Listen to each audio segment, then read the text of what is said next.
Madame la Présidente, chers collègues, vous nous demandez d'approuver la première révision du PLUI suite aux différentes consultations et concertations conduites auprès des habitants et suite et consécutivement effectivement à l'enquête publique.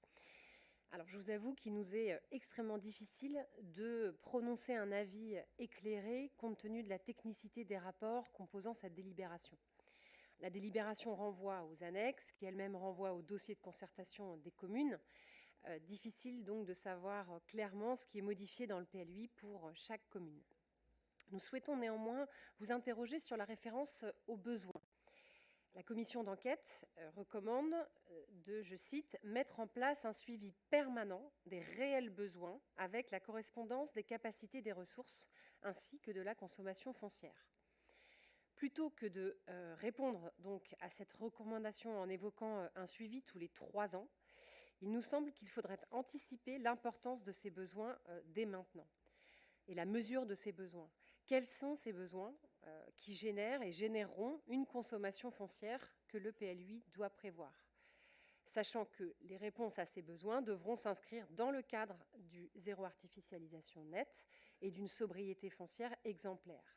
Il convient bien sûr de planifier l'offre de logement, mais aussi de prévoir les besoins liés au développement économique du territoire. Mais sur le logement, alors que la révision du PLH de Rennes Métropole est lancée, il est étonnant de voir qu'est déjà affiché un objectif de 5 000 logements par an, dont au moins 1 700 sur la seule ville de Rennes. Est-ce que ce chiffre est compatible avec le PLUI et les objectifs d'économie foncière qu'il prône ?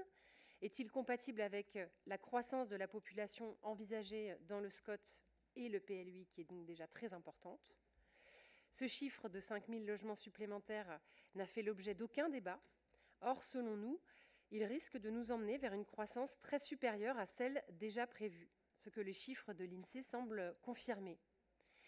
C'est là-dessus qu'il faudrait porter notre attention, car de là découlent ces besoins auxquels le PLUI doit permettre de répondre. De là découle la consommation foncière qu'il faut programmer, et donc la capacité des communes à se densifier, et au final, celle des habitants à l'accepter.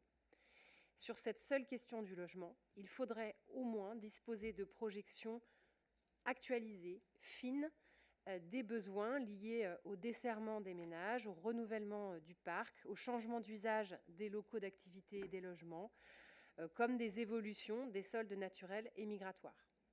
Nous ne disposons pas de ces données et nous ne pouvons donc pas nous forger un avis éclairé. Nous vous demandons donc, Madame la Présidente, de nous fournir ces données que vous pouvez peut-être récupérer auprès de l'Audiard ou du CEREMA, puisque nous allons voter ce soir l'adhésion de Rennes Métropole. Voilà, ces instances qui disposent d'outils performants pour faire ces estimations et nous permettre de les verser au débat.